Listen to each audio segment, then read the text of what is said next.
Vamos a empezar con un ciclo de 3 clases que se dedican o que están relacionadas con la Constitución. En esta primera vamos a dar las características generales y la estructura. Vamos a dar el título preliminar, que realmente es el primer título que tiene la Constitución, aunque se llame así. El título 1 y el título 2. Las fechas son muy importantes. No es que las pregunten todos los años, pero son fáciles de aprender y aconsejo siempre que se aprendan porque pueden ser tranquilamente un motivo de pregunta, ¿no? Son todas en 1978. El 31 de octubre lo que hacen las Cortes es aprobar el texto. Es decir, esto es lo que va a llevar la Constitución, ¿no? De lo que se va a componer. El 6 de diciembre, que todos recordáis que es fiesta nacional, es el Día de la Constitución, es cuando se le presenta al pueblo español un referéndum para que diga sí o no a la Constitución que ha aprobado las Cortes. Entonces la ratifica efectivamente ese día, ¿no? El artículo 1 del título preliminar. Aquí hay que destacar dos cosas muy importantes, sobre todo en el punto 1, muy preguntables, ¿no? Habla de valores superiores del ordenamiento jurídico del Estado, de España, ¿no? ¿Cuáles son? Pregunta de examen. Pues son la libertad, la justicia, la igualdad y el pluralismo político. Aquí pueden preguntar cuál no es, por ejemplo, y meterte alguna cosilla como, por ejemplo, la paz, por ejemplo, ¿no? La paz te suena bien. Dices tú, ¿cómo no va a ser eso un valor superior del ordenamiento jurídico? Pues no lo es, ¿vale? Hay que venderse estas 4 palabritas. Luego, el punto 2, la soberanía nacional reside en el pueblo y del pueblo emanan los poderes del Estado, simplemente porque nosotros somos los que votamos a esos poderes, ¿no? Votamos a esos ministros, a esos presidentes, etcétera, ¿no? A esos alcaldes. Y después, la forma política del Estado, pues dice que es la monarquía parlamentaria. O sea, que vayan a poner otra que diga república parlamentaria, monarquía republicana o algo así. No hay que saber lo que es, ¿vale? No hay que saber lo que es una monarquía parlamentaria. Se ve claramente que habla de un monarca, o sea, un rey, y de un parlamento, las cortes, ¿no? Etcétera. Y viene a ser una cosa así como que el rey es el que reina, pero no gobierna, ¿no? Y dice, todos los españoles tienen el deber de conocerla y el derecho de usarla. El deber de conocerla y el derecho de usarla. No es el deber de usarla y el derecho de conocerla, no al revés. Entonces, ¿cómo podemos relacionar esto? Bueno, simplemente igual que antes. Deber y derecho. Deber va delante en el alfabeto, alfabéticamente, y le pasa lo mismo que a conocer. Conocer va delante de usar. Por lo tanto, tenemos las dos que van primeras, deber y conocer, y derecho y usar, ¿vale? Tienen otra misión. Esto siempre hay que tenerlo en cuenta, porque pueden mezclar las misiones, una parte de una parte de otra, ¿vale? Las Fuerzas Armadas tienen una misión, aunque sean artículos similares por su estructura, y las fuerzas de cuerpo de seguridad, que son, como sabéis, todas las policías que conocemos, Policía Nacional, Guardia Civil, Policía Local, Policía Foral Navarra, China, Mossos de Escuadra, etcétera. Esos tienen otra misión, que es proteger el libre ejercicio, etcétera. Y luego, en cuanto a sus leyes orgánicas, la Constitución dice dos cosas diferentes. Es decir, lo que se trata es de no mezclarlas, que es muy típico que lo hagan ellos o que nosotros incluso lo hagamos sin querer y contestemos malamente, ¿no?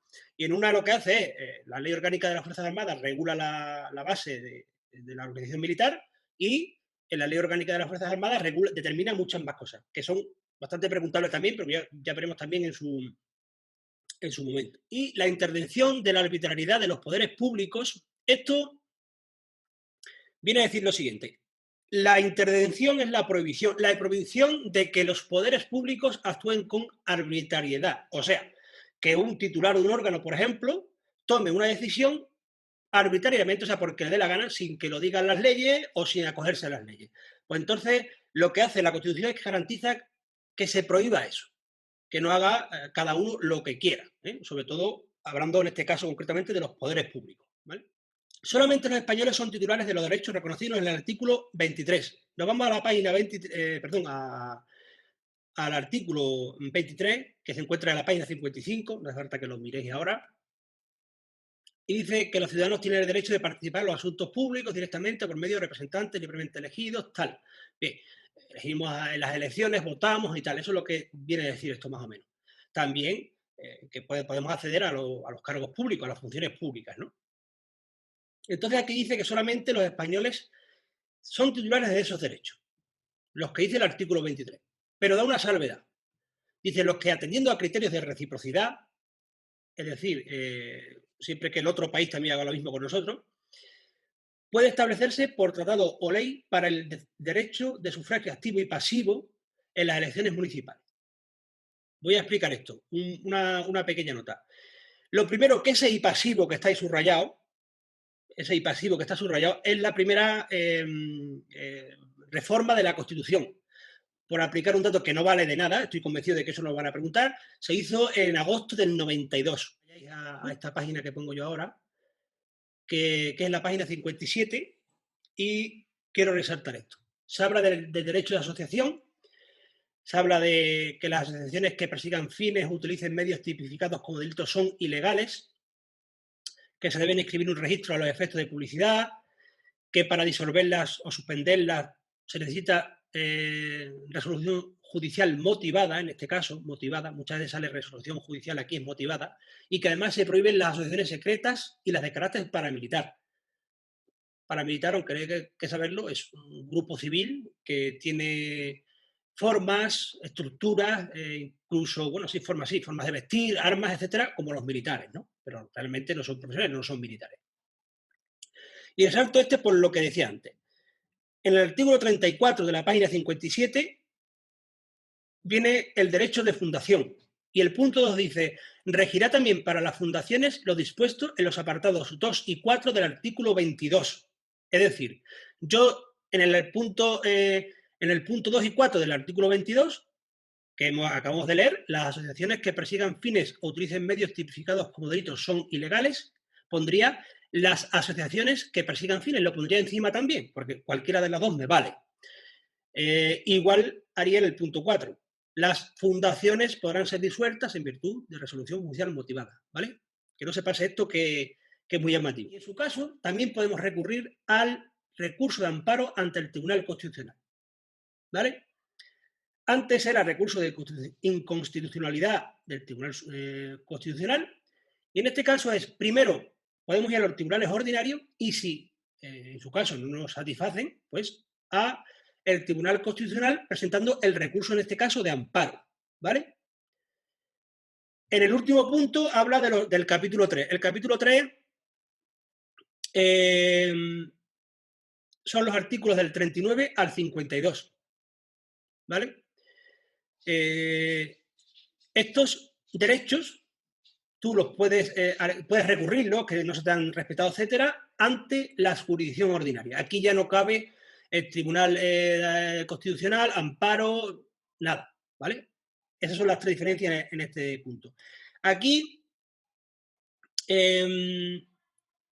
cuando dice ante los tribunales ordinarios por un procedimiento basado en los principios de preferencia y sumariedad.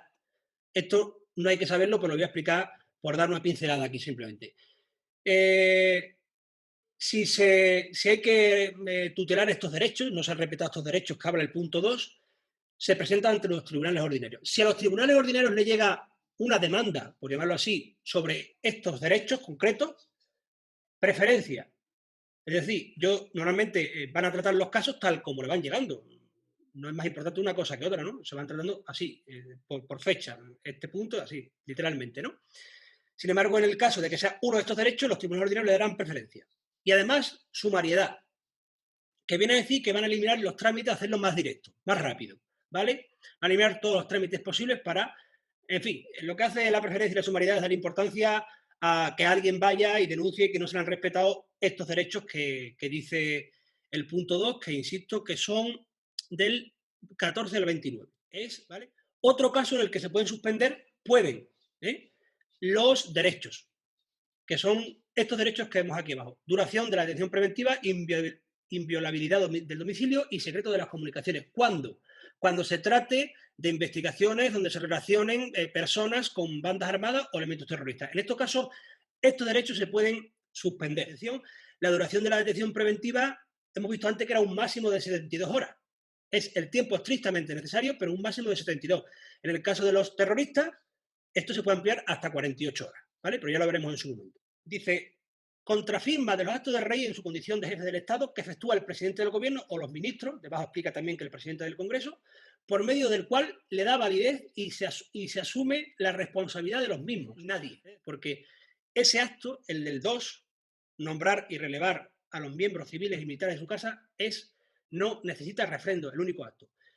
Lo que hay que resaltar aquí también es el punto 1, que lleva a confusión, porque dice el rey recibe de los presupuestos generales del Estado, de los presupuestos del Estado, una cantidad para el sostenimiento de familia y casa y distribuye libremente la misma. Sí, la distribuye libremente. ¿Vale? Es decir, el punto 1 sí que necesita refrendo. El punto 2 no, lo hace, aunque los dos pone libremente, que es lo que puede llevar a confusión. El heredero al trono, que es el primero en la línea, el que tiene la primera línea, por decirlo así, coja ese trono, todos sus descendientes, siempre que los tenga, van a ser herederos al trono. Es decir, nunca se va a pasar a la segunda línea, que sería Elena, o la tercera línea, que sería Cristina, mientras haya descendientes.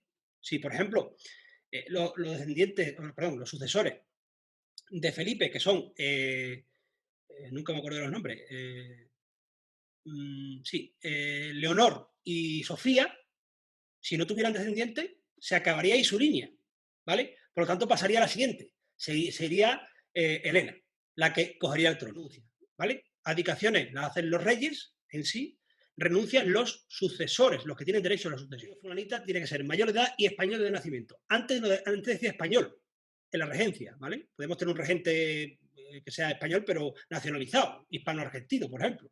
En este caso tiene que ser de nacimiento.